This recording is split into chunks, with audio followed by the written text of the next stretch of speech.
Bismillahirrahmanirrahim. Assalamu alaikum dear readers. Welcome to my YouTube channel. I am your writer सहर अली कुरैशी. उम्मीद है आप सब खैरियत से होंगे, ठीक ठाक होंगे. आज हम हाजिर हुए हैं एक नए नावल, एक नई तहरीर के साथ. आतिश आलम मेरी दूसरी तहरीर है और ये एक गैंगस्टर बेस्ड नावल है. ये कहानी सहर यूसुफ और हाद बिन राफ़े आलम के गिर्द घूमती है. तो चलें, इसके चंद सीन्स हैं, हम उन्हें पढ़ते हैं और जल्द इंशाल्लाह यहाँ पर पहली किस्त अपलोड कर दी जाएगी. उम्मीद है आप सबको ये नावल बहुत ज़्यादा पसंद आएगा. तो चलें पढ़ना शुरू करते हैं. बिस्मिल्लाहिर्रहमानिर्रहीम. शुरू अल्लाह के नाम से जो बड़ा मेहरबान नहायत रहम फरमाने वाला है. आतिश आलम अस कलम Sahar Ali Qureshi. Gangster based romantic novel. Scene number 1. मुझे मत मारे हाथ, खुदा के लिए मेरी जान बख्श दे. वो शख्स इस दरिंदा सख्त आदमी के पैरों में बैठा अपनी जान की भीख मांग रहा था, मगर मुकाबिल तो शायद माफ़ी लफ्ज़ से भी आशना न था. तुम जानते हो ना, मेरा तुम्हारे खुदा से कोई वास्ता नहीं, फिर भी तुम्हें इससे बेहतर अपनी जान बचाने के लिए कोई जुमला नहीं मिला था क्या? हाथ ने हाथ में पकड़ी स्याह गन को हाथ से साफ करते अफसोस से कहा, जिससे उसके पैरों में बैठे शख्स के रहे सहे औसान भी खता हुए.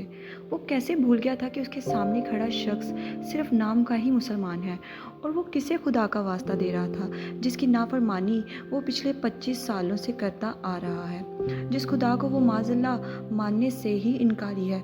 उसकी खातिर वो उसकी जान आखिर क्यों कर बख्शेगा?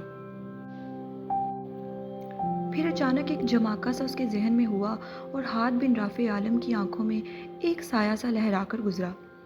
अपनी स्याह आंखों को उसने नीचे अपने पैरों में बैठे उस शख्स पर जमाया जो सिसकता हुआ अपनी जान की भीख मांग रहा था.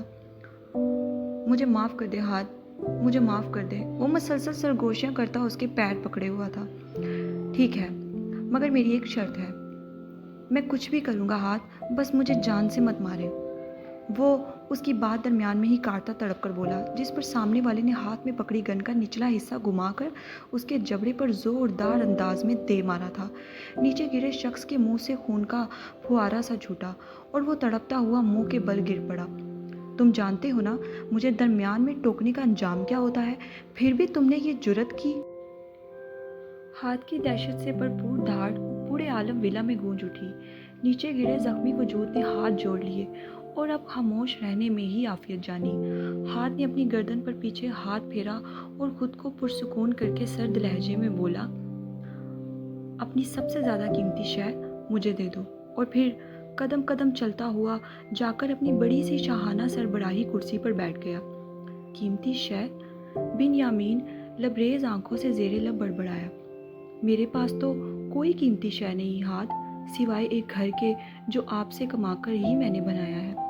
उसने खौफज़दा नज़रों से उसे देखते हुए कहा, सोच लो, अपने इर्द गिर्द देखो, आसपास नज़र दौड़ाओ, हो सकता है तुम्हारे पास जान से भी बढ़कर कोई कीमती शय हो. तुम्हारे पास सुबह तक का वक्त है. टांग पर टांग जमाते हाथ ने सुर्ख स्याह आंखें उस पर गाड़ते हुए कहा था. हाँ, और अगर सुबह तक तुम्हें कुछ कीमती ना मिला तो कफन पहन कर आना मेरे पास. आखिरी जुमला बेदर्दी से अदा करते हाद आलम ने आंखें मूंद ली, जिसका मतलब साफ था, अब सामने वाला बंदा मज़ीद कोई भी लफ्ज़ नहीं कह सकता. बिन यामीन लड़खड़ाते कदमों से उल्टे पांव वापस चला गया. दूसरा सीन. उसने जैसे ही दरवाज़ा खटखटाया तो किसी ने चहकते हुए दरवाज़ा खोला. सामने ही सुराब सी आंखों वाली उसकी 18 साला छोटी बहन खड़ी थी. भाई, और चहकती हुई हमेशा की तरह उससे लिपट गई. सहर? बिन यामीन ने सरगोशी करते उसे अपने सीने से लगा लिया. अपने आसपास नज़र दौड़ाओ, इर्द गिर्द देखो, हो सकता है तुम्हारे पास जान से भी बढ़कर कोई कीमती शय हो. सहर का चेहरा देखते ही हाद बिन राफ़े आलम के अल्फाज कानों में किसी ताज़ियानी की तरह बजने लगे. सहर यूसुफ के अलावा तो उसके पास कुछ कीमती ना था. उसके अलावा उसके पास क्या कीमती हो सकता था? मैंने पूछा, मुझे बताएं, ये किसने किया आपके साथ? मैं उस शख्स के हाथ तोड़ दूंगी, जान से मार डालूंगी, जिसने मेरे भाई को मारा है. मुझे बाबा की कसम. सहर पुरसुकून हो जाओ और मेरी बात सुनो. अगर मैं तुम्हें कहूँ कि मेरी जान खतरे में है तो क्या तुम मेरी मदद करोगी? बिन यामीन ने उसका मासूम चेहरा हाथों में थामते तकलीफ से पूछा। वो जो रोशनी में उसके चेहरे पर मौजूद जख्म देखकर तड़प उठी थी और आग बगोला हो गई थी, उसके इस सवाल पर अपने भाई के हाथ का बोसा लेती मोहब्बत से बोली, मेरी जान भी आप पर कुर्बान है भाई। मेरी जान के बदले में मुझसे मेरी कीमती शय मांगी गई है और मेरे पास तुम्हारे अलावा कुछ कीमती नहीं सहर। बिन यामीन ने सर झुकाए शर्मिंदगी से कहा, जैसे उसे देखने की सकत अपने अंदर वो ना रखता हो। भाई, सहर ने प्यार से उसकी ठोड़ी पर हाथ रखते हुए उसका चेहरा बुलंद किया। मेरे भाई का सर कभी नहीं झुक सकता, आप हमेशा अपने सर को बुलंद रखा करें, उसने संजीदगी से कहा, जिस पर बिन यामीन आसूदगी से मुस्कुराया। हमें मेरी जान बचाने के लिए क्या करना होगा? सहर ने नम आंखों से पूछा। उसके भाई में ही तो उसकी जान बसती थी, इसलिए उसने ये जुमला बोला, तुम्हें हमेशा के लिए मुझे छोड़कर वहाँ जाना होगा। बिन यामीन ने आंखें बंद करके कहा, जिससे उनमें ठहरे आंसू उसकी दाढ़ी में जज्ब होने लगे। मगर तुम डरना मत और घबराना नहीं, हम रोज़ मिला करेंगे। मैं तुमसे रोज़ मिलने आया करूँगा, रोज़। उसकी पेशानी चूमते बिन यामीन ने लबरेज आंखों से कहा, मगर जवाब में वो मसलसल खामोश रही। Scene number 3। नाम क्या है तुम्हारा लड़की? वो जो इस इतने बड़े महलनुमा घर को आंखें पिटपिटा कर देख रही थी, किसी की भारी आवाज़ पर पलटी तो सामने ही एक ऊंचा लंबा जवान कसरती वजूद लिए 31-32 साला मर्द खड़ा था। स्याह सूट पहने, स्याह आंखें, स्याह बाल, स्याह हल्की हल्की दाढ़ी। उसकी स्याह आंखें बड़ी ही खौफनाक किस्म की लगी सहर को, मगर उसकी बात के जेर असर फिर अचानक उसकी छोटी सी सफ़ेद पेशानी पर बल नमूदार हुए। वो कदम कदम चलती उसके पास गई और 4 कदमों की दूरी पर खड़ी हो गई। मेरा नाम लड़की नहीं, सहर यूसुफ है, समझ गए आप मिस्टर ABC? कमर पर हाथ टिकाए नहायत संजीदगी से कहते उसने गहरी सांस भरी। हाद आलम ने बड़ी दिलचस्पी से अपने सामने खड़ी स्याह अबाया पहने और स्याही हिजाब में लिपटे इस खूबसूरत चेहरे को देखा तो बिन यामीन यूसुफ की सबसे ज़्यादा कीमती शय ये थी। हाथ ने दिल में सोचा और फिर वो सफाकियत की आखिरी हद पर जा पहुंचा था। उसने 2 कदम आगे बढ़ाए और उसके साथ ही सहर 10 कदम पीछे ले गई, मगर डर से नहीं, डरती तो वो किसी के बाप से भी ना थी। मेरा नाम ABC नहीं, हाद बिन राफे आलम है।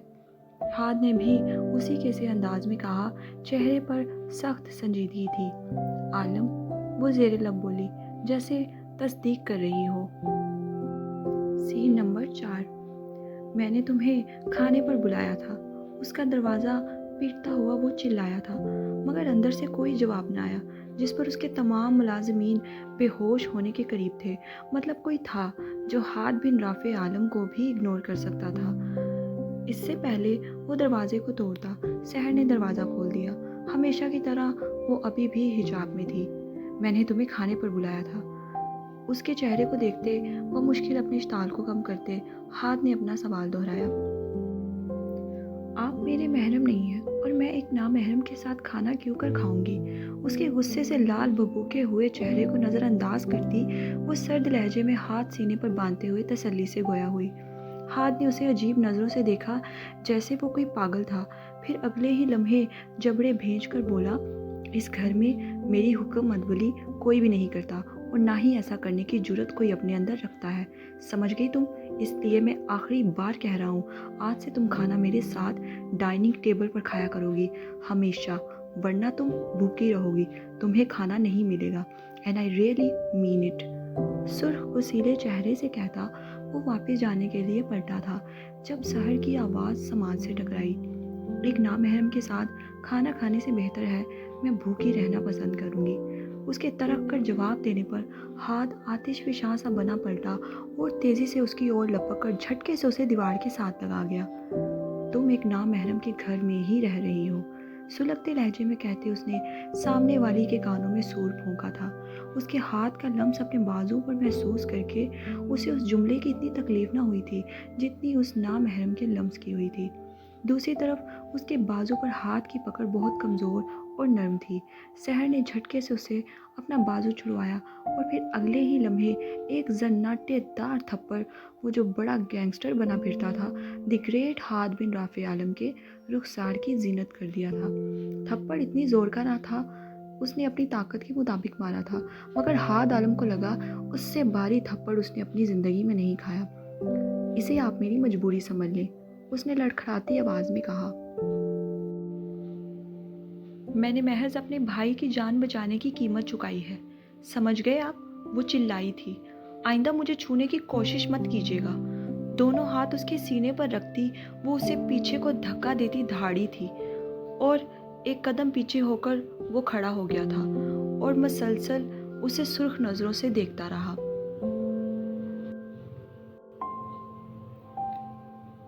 मुझे कमज़ोर मत समझिएगा, आइंदा थप्पड़ नहीं मारूंगी, आपके हाथ ही काट दूंगी जिससे आप मुझे छूने की कोशिश करेंगे। अपने बाजू को रगड़ती मजबूत लहजे में कहती वो हाथ को हैरान कर गई थी। खबरदार आइंदा मेरे कमरे में कदम भी ना रखिएगा, और जब भी बात करनी हो तो मुझसे 10 कदम दूर होकर बात करिएगा। बहती आंखों से कहती वो तेज़ी से वॉशरूम में बंद हुई थी, जैसे वो खुद को पाक करने गई हो उस नामहरम के लम्स से। जल्द आ रहा है। चलें जी डियर रीडर्स, ये थे चंद सीन जो मैंने आपको पढ़कर सुनाए। उम्मीद है आप सबको पसंद आएंगे। पढ़कर अपनी राय का इजहार लाजमी दीजिएगा।